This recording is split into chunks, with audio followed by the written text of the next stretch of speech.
Selamat sore, nama saya Puri Hadiprana dari Galeri Hadiprana.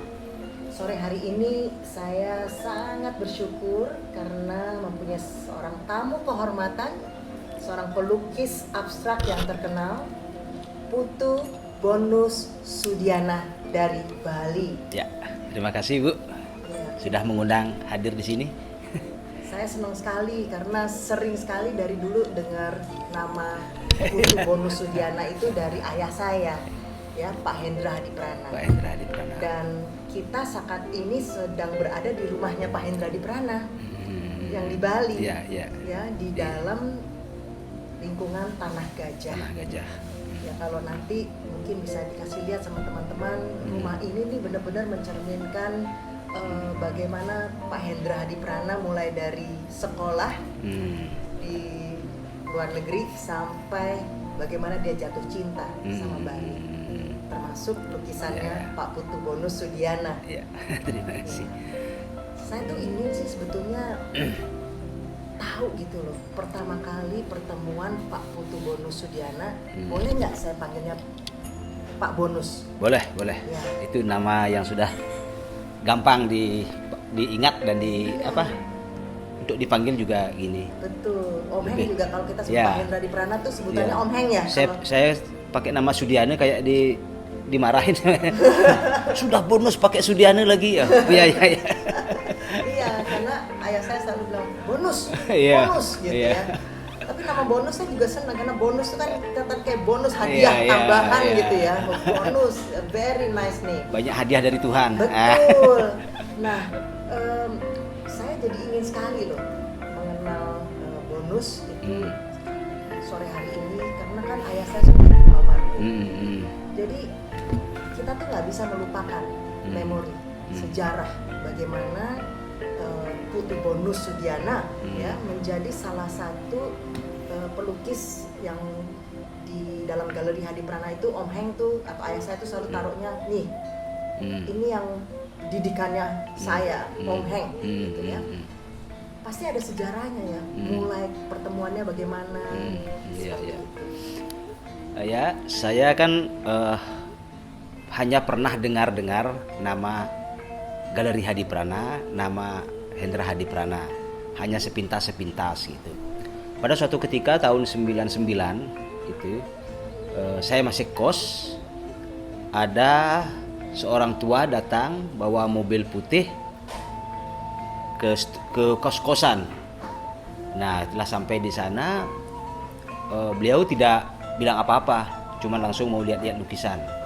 Nah, karena saya bingung, saya tanya yang nganter ke sana, yang Pak Tut Sudarse itu. Udah, ini siapa sih? Ini namanya Hadiprana. Ini tuh. Itu gitu. Gitu artinya saya. Kemudian waktu masih di kos-kosan, nah semenjak kenal di sanalah Om Hendra Hadiprana, kita menjadi dekat, semakin hari semakin dekat. Kemudian selalu ada kerjaan-kerjaan serta motivasi beliau. Sewaktu setiap datang dari Jakarta, Om Heng langsung ke kos dulu, baru ke Tanah Gajah. Transitnya di sana gitu. Jadi sering semacam dididik lah kita. Ya dengan kepekaan beliau, ketajaman mata, intuisi terhadap karya seni, terutama di seni lukis itu yang kemudian diberikan kepada saya khususnya. Sering dikasih masukan, ini kamu begini, ini kamu begini. Tapi itu ya kadang-kadang ada rasa takut kalau Om Heng itu, tapi ini luar biasa kan tantangannya. Lama-lama udah hafal karakter beliau. Ya akhirnya kita semakin dimarahi ketawa. Artinya memberi motivasi yang sangat luar biasa sehingga saya semacam mempunyai tantangan untuk selalu bereksplorasi lebih jauh begitu. Iya ya. Sebelumnya minta maaf loh, memang ayah saya terkenal galak. Sebetulnya kita sebutnya tegas kan. Tegas ya. Apalagi kalau dia udah tahu apa yang dia mau. Dia tahu melihat seseorang tuh dia memang menurut kami anak-anaknya juga sudah melihat buktinya bahwa dia itu tuh sangat intuitif. Akhirnya tuh bisa melihat seseorang bisa melihat kebagusannya nih orang di mana, kelemahannya nih orang di mana. Dan Betul. satu hal, dia itu memang nggak pernah menahan diri ya, jadi nggak pernah malu-malu, nggak Ya, enak ya. nggak, apa adanya Iya, iya. disampaikan gitu, jadi kesannya emang galak. Kalau memang kurang, ini kurang, beliau bilang kurang. Kalau ini bagus, muji bagusnya habis-habisan gitu. Betul sekali. Ya, memang itulah perjalanan ya, Ya, sebuah perjalanan perjalanan di dalam berkarya. Hmm. Memang Om Heng itu sebetulnya sejatinya dia tuh seorang interior designer, arsitek Ya, dan ya. juga interior designer. Jadi saya melihat memang beberapa karya Om Heng di dalam interior design itu memadu padankan karyanya Karya Pak Bonus ya, lukisannya. masuk ke dalam interiornya dia. Dan saya ingat sekali dia bilang bahwa kalau kita dalam interior design itu selalu soal warna, Iya, iya, warna ini, misalnya karpetnya warnanya ini, Iya, perpaduan warna ini. Setelah dia udah tahu itu, nah dia kepingin sekali itu tersirat di dalam sebuah lukisan. Makanya dia kalau langsung dari airport Iya. ke sana karena dia udah punya, udah punya ide, Sudah kebayang dia. kebayang. Mau bentuk warna apa, mau bikin warna apa Warnanya, nanti. bentuknya sih pasti Pak Ya, Bonus. ya, jadi Tapi- kecenderungan warna yang diinginkan Ya. supaya jadi sinkron ruangan itu dengan lukisan gitu. Ya. Nah, di sanalah sebenarnya ya abstrak itu di sana gitu. Ya. Jadi dengan perpaduan warna, garis, tekstur, komposisi bisa masuk ke dalam ruangan-ruangan, ditaruh secara bebas juga menarik dia. Yang terpenting sinkronisasi antara ruangan itu furniture dan gitu tuh. Nah, jadi lukisan ini mengarah ke sana dia. Memang sebuah interior design ketika desain sampai ke lukisannya, sampai kepada seluruh warnanya itu terpadu, keren, menyatu sekali. Itu dia. Dan memberikan misalnya inginnya suasananya energetik, ya itu terasa di dalam ruangan itu. Jadi bukan sekedar lukisannya aja berdiri sendiri, Iya, tapi iya, dengan seluruh Menyatu gitu ya. menyatu seperti itu. Hmm. Itulah keindahannya abstrak ya. Iya. Banyak kan orang Indonesia suka, aduh nggak ngerti Pur. Kalau beli lukisan abstrak nggak ngerti. Nah, padahal Nah, seharusnya gimana? padahal seharusnya nggak perlu dimengerti, dirasain aja. Nah, benar, nggak perlu dimengerti. Iya, kalau ngerti nggak mengerti kan pakai logika kan. Sementara warna-warna komposisi abstrak itu memang tidak bermain pada logika, dia bermain pada rasa. Sehingga ya memang tidak bisa sekali dua kali, mesti berkali-kali berinteraksi dengan karya, berinteraksi dengan seniman, baru bisa tersentuh. Sehingga pemahaman itu tidak mesti dengan kata-kata. Jadi ada seperti istilahnya chemistry gitu loh. Kok saya suka. Ketika ditanya sukanya apa, nggak bisa jawab. Ya memang suka aja gitu kan istilahnya menyukai tanpa sebab itu kan ada. Karena itu rasa. Susah nggak dibahas. bisa dibikin logika, rasa. Dan itu sebetulnya menarik karena kalau ada teman yang senang justru abstrak, dia bilang karena lukisan itu tidak membosankan. Karena waktu dia lihat hari ini gitu, rasanya energetik. Waktu dia lagi sedih, dia lihat itu juga dia ngerasain seperti dapat juga momennya. Jadi karena kan mungkin waktu membuat lukisan abstrak itu terdiri dari layer-layer, Layer, ya. betul. Dan menurut saya itu yang menyebabkan kadang-kadang yang dirasakan hari ini adalah yang ini, bagian ini nanti tiba-tiba muncul, kapan-kapan muncul yang lain lagi, sampai akhirnya lukisan tersebut tidak membosankan. Dan juga multitafsir.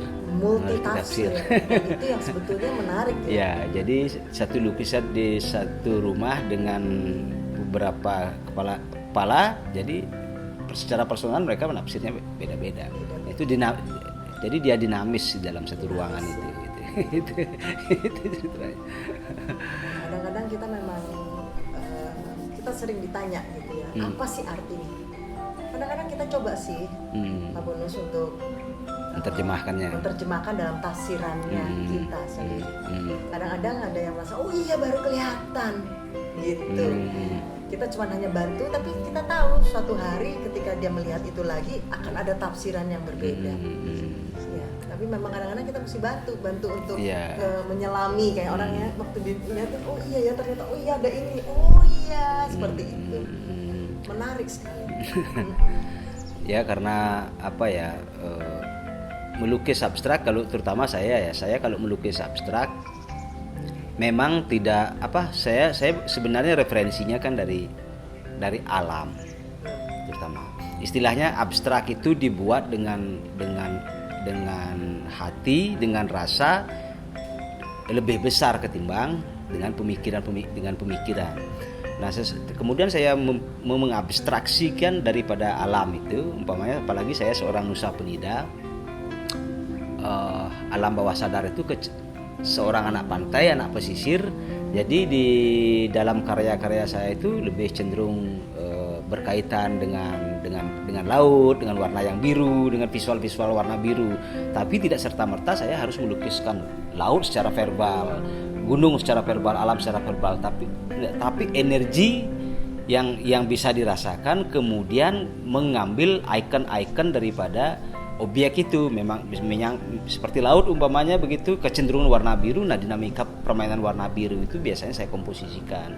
Pohon-pohon, ranting-ranting alam, ya ranting-rantingnya bisa ditata sedemikian rupa sehingga satu kanvas itu bisa terlihat menjadi sebuah karya seni abstrak. Padahal itu kita ngambil dari alam. Kita ngambil dari alam. Iya, inspirasi dari alam. Umpamanya saya bikin segitiga, tidak harus verbal membuat gunung. Bisa hanya dengan segitiga kita sudah memvisualisasikan gunung sesuai dengan maksud-maksud yang kita sampaikan. Jadi dari riuhan angin, dari gemericik air, itu kan bisa dibahasakan dengan bahasa rupa, dengan mulai dari simbol-simbol warna, simbol-simbol garis. Jadi dia tidak berbahasa secara verbal, dia tidak nyata dibuat seperti itu, tetapi ini yang dirasakan kemudian diungkapkan melalui kanvas dengan mengambil ikon-ikon warna itu, sehingga memberi kesan bahwa ini adalah gunung, bahwa ini adalah semak belukar, bahwa ini adalah laut. Nah begitu. Itu prosesnya dari yang melatar belakang itu ya, lingkungan. Makanya saya cenderung lebih menyukai, walaupun saya tidak harus ke alam, tapi saya sendiri memang menyukai pepohonan, menyukai dedaunan. Nah, sehingga saya di studio juga bikin semak belukar begitu, Bu. Saya tidak suka menebang pohon yang tidak penting, gitu umpamanya. Jadi yang hal seperti itulah yang membatin, yang tidak saya orasikan keluar, hanya melalui visual karya seni lukis. Saya tarik itu menjadi sebuah energi, kemudian saya bahasakan melalui karya seni lukis. Nah, di sana cara saya menyampaikan, entah saya menyampaikan rasa cinta terhadap alam, menyampaikan kekesalan pada alam yang hancur, nggak jelas, dan segala macam, semuanya terbahasakan di sana. Karena saya bukan seseorang yang suka berbicara di luar untuk mengkritisi hal-hal yang tidak saya pahami. Jadi saya hanya bahasakan dengan karya seni saja, begitu. Bagus ya, jadi bukannya mengkritisi, tapi justru lebih kepada memberikan ini loh, karya-karya yang mencerminkan keadaan nature, alam itu. Jadi seperti itu sih prosesnya. Jadi memulainya pun sebuah kanvas menjadi sebuah tantangan, sebuah kanvas, satu lembar kanvas menjadi sebuah ruang tarung, medan tarung. Gitu. Jadi mau saya apa yang saya harus sampaikan nanti ketika melukis, energi kita juga dipengaruhi oleh lingkungan saat itu juga.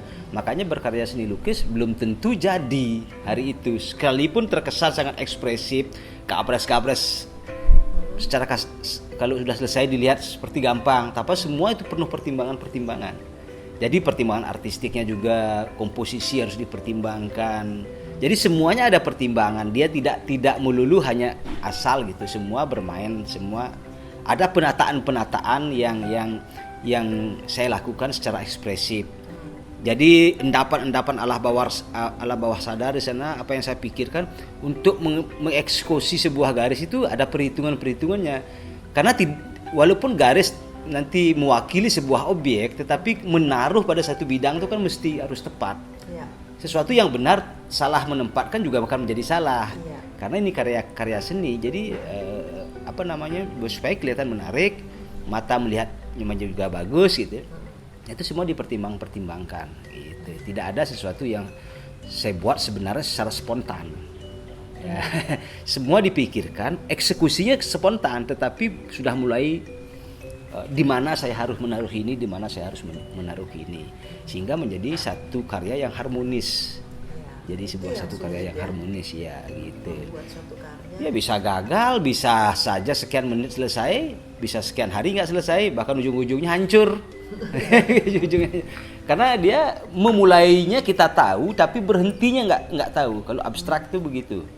Betul. Iya, waktu memulai, oh iya, saya tahu sekarang mau melukis nih, tapi kapan selesainya saya nggak tahu. Yang mana disebut selesai mesti ada pertimbangan banyak hal. Dari pikiran dan rasa ini mesti nyambung dia. Oh ini selesai loh, ini udah selesai. Ada kadang-kadang pikiran mengatakan selesai, dalam hati belum mengatakan.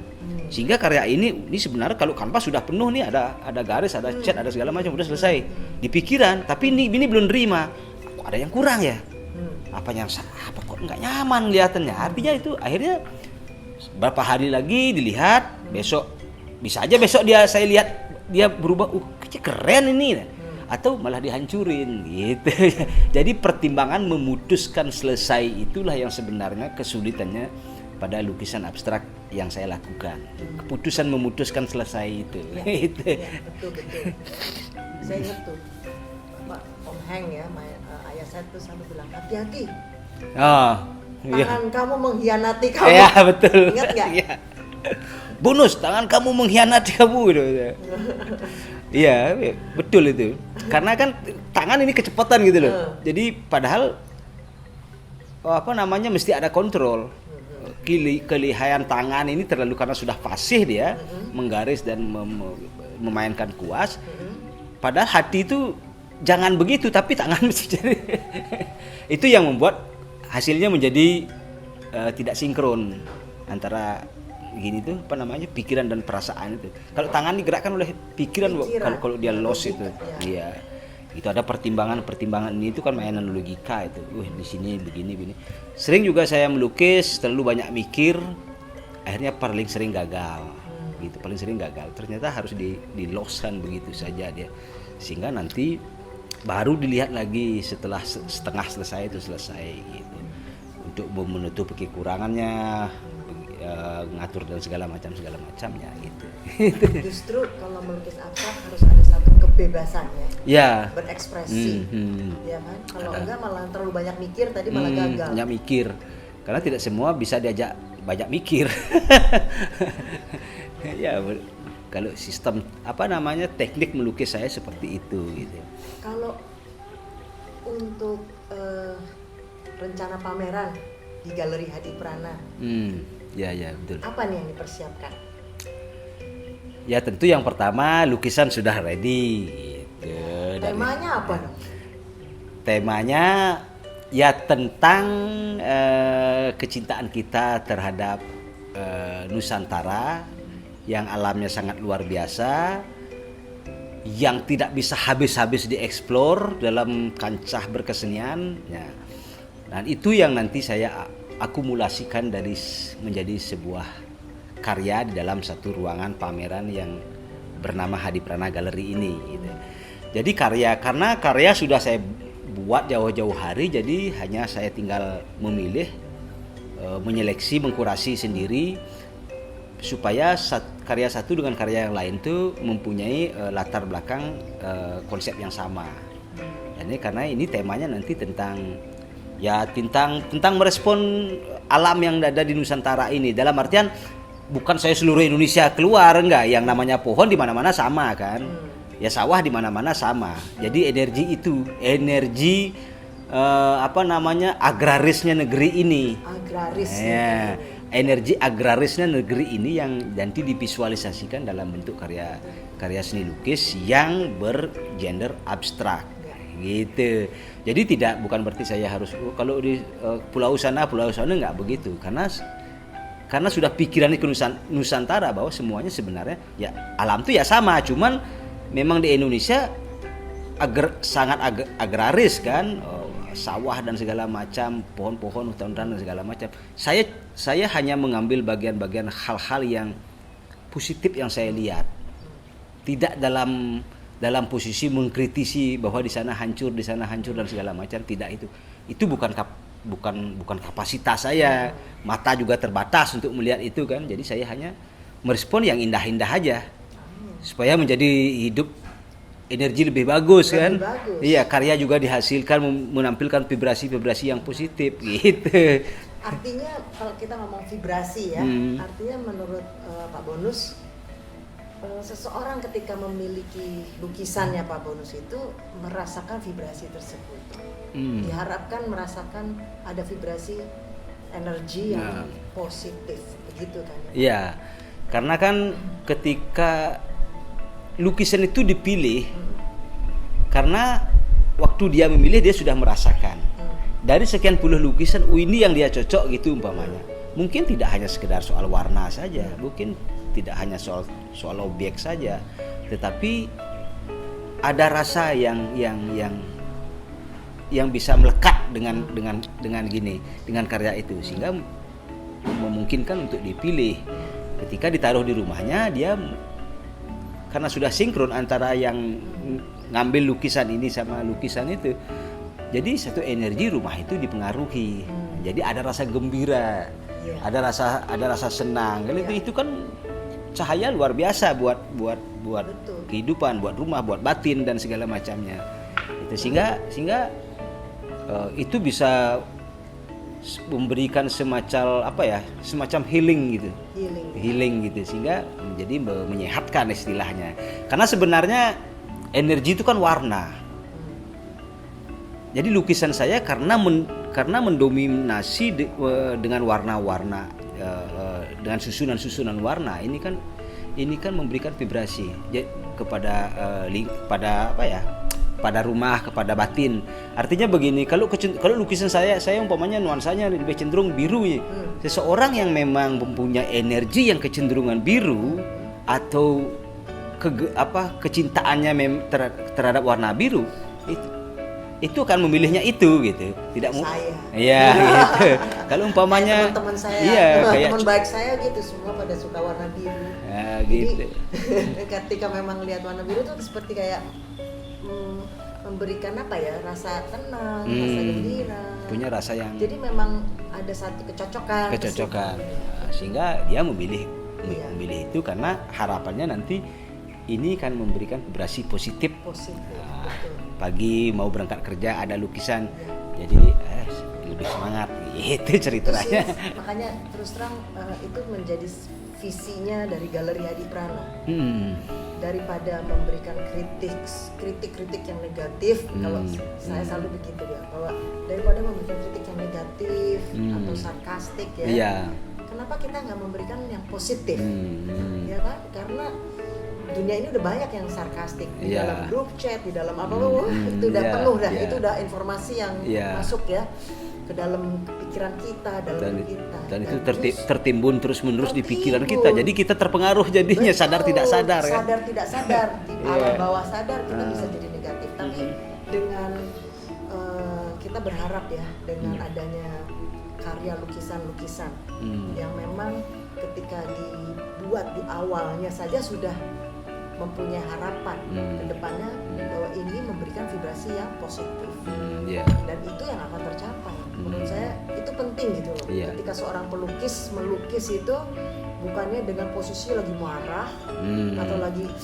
gergetan gitu ya, atau sedihnya yang sampai gimana dan diekspresi. Buat saya terus terang Galeri Hadi Prana memilih sesuatu yang lebih yang lebih optimis, yang semangat ke depan. Kita semua kena lah masalah banyak. Kita punya pilihan untuk lihat ke depan. Pengharapan ke depan. Pengharapan di ke depan. Tidak semua tidak masalah kemudian diekspos di mana-mana gitu kan.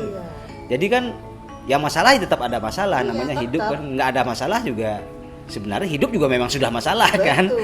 Nih lu hidup di bumi ini lu udah masalah. Jadi kenapa mesti masalah itu digali-gali terus? Kan Digali-gali, kita gali yang hal-hal yang baik gitu. diperbesar gitu, pakai Ah, fokus. itu Rasa kan saya- nggak- lelah kita lelah.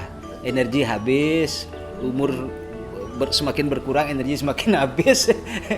Jadi nggak selesai-selesai dan itu. Lebih baik kita memilih sesuatu yang bisa membantu kita untuk melihat ke depan. Iya, iya Menjadi betul. positif karena ada pengharapan, bisa merasakan kebesaran Tuhan. Rasa syukur juga tumbuh di Karena sana. kalau kita ingat nature, ingat alamnya Indonesia ya ada rasa bersyukur. Iya, benar, benar. Betul? Benar, betul. Itu yang tak habis-habisnya. Nggak habis-habis dia. Dan kita kan memang mau merayakannya di pas Agustusan. Ya, Agustusan nanti Karena itu rasa cinta kita kepada Indonesia. pada Indonesia. Jadi Hadi Prana luar biasa. Hadi Prana luar biasa karena Tuhannya yang luar biasa. Iya. Tuhan yang luar biasa. Kita selalu bilang it's not about us, tapi Tuhannya yang megangin kita, yang nuntun kita, yang mempertemukan kita dengan Pak Putu Bonus Sudiana. Itu yang menurut saya nggak kebetulan bahwa ayah saya mengenal Bonus dari berapa tahun ya sudah ya? Tahun berapa? 90 tadi ya? 99. Jadi 24 tahun. 24 tahun ya. 24 tahun.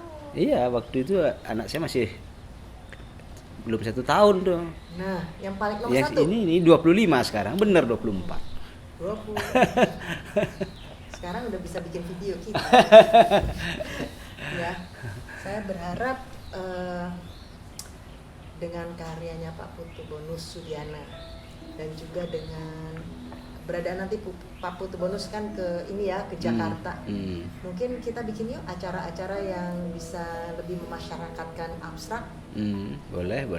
Ya, kita Bikin pikirkan bikin bagaimana semacam workshop atau Iya, apa, mem- atau ngobrol-ngobrol Ngobrol. sambil bermain warna kan bermain bisa. warna. Saya rasa tadi kalau ngomong healing, saya rasa bisa healing orang dengan bebas berekspresi. Iya. Karena banyak sekali orang ada yang cerewet gitu ya, saya sakit gitu. Tapi ada orang yang nggak cerewet gitu ya. Terus jadi akhirnya perlu pelampiasan juga. Siapa Iya, tahu dengan siapa tahu. bebas berekspresi Bisa mengurangi beban. mengurangi beban, tapi ekspresinya itu bukan sesuatu yang tapi sesuatu yang positif. Tidak penting hasil dari karyanya Iya. nanti, tapi yang penting dia mampu Hasilnya, mengekspresi, iya. mengeluarkan hal-hal yang buruk, Iya. sehingga yang tersisa hal-hal yang baik, Baik. di batinnya kan begitu. Ya nanti kita bikin di Kita bikin ya selama di proses Galeri Hadi Prana. selama itu pameran itu nanti. Kita tunggu waktunya. Kita tunggu waktunya. Nanti kita Pamerannya kita tunggu. lihat terus ya Instagramnya Galeri Hadi Prana. Nanti kita akan tulis waktunya. Kita akan buat sebuah acara yang membuat masyarakat lebih mengenal lagi apa seni lukis abstrak, mengalami juga apa yang dirasakan oleh Putu Bonus Sudiana. Terima kasih untuk telah bersama-sama dengan kami sore hari ini. Kita akan melanjutkan sore ini di Tanah Gajah. Di daerah kawasan Ubud yang sangat sejuk dengan pisang goreng. Ini favoritnya Om Heng waktu di Tanah Gajah. Jadi kita terus adakan. Kalau sore selalu ada pisang gorengnya Tanah Gajah. Ya, siapa tahu teman-teman bisa mampir ke Tanah Gajah Resort by Hadi Prana. Thank you. Bye. Baik.